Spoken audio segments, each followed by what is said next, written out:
Hey guys, what's up? So in this quick video I'm going to show you how you can get this rainbow flash filter on TikTok. So I'm in TikTok camera. To get this effect, go here. This is the effects gallery. Okay, so I'm in trending section. Here slide up. Okay, until you see this image. This is the filter. Tap on it. Okay, and wait for some time. Okay, and you will see pictures from your camera roll.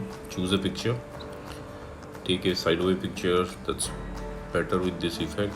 Okay, and this is the effect. Okay, and suppose you are not getting the effect from the effect gallery, then what you can do, go to discover and here search for rainbow flash. Okay, so here in the screen you will see these two effect. Now tap on the second one, rainbow flash. Okay, and you will be directed to the effect page. Now from here you can add it to your favorites, and at the bottom of the page you will see tap to try. You can tap there to use this effect. Okay, likewise wait for it. Yep.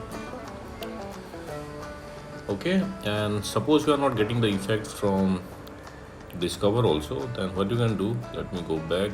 Okay, visit this website. Link to this website I'll give you in the description box below. So here in this website you will see the effect icon. Just tap there. Okay, now in this page tap on this record button at the bottom of the screen. Again you will be directed to the effect page. Tap on tap to try at the bottom of the screen, and there you go, you got the filter. So that's it guys. Likewise you can get this rainbow flash filter on TikTok. So thanks for watching the video guys. See you in the next video.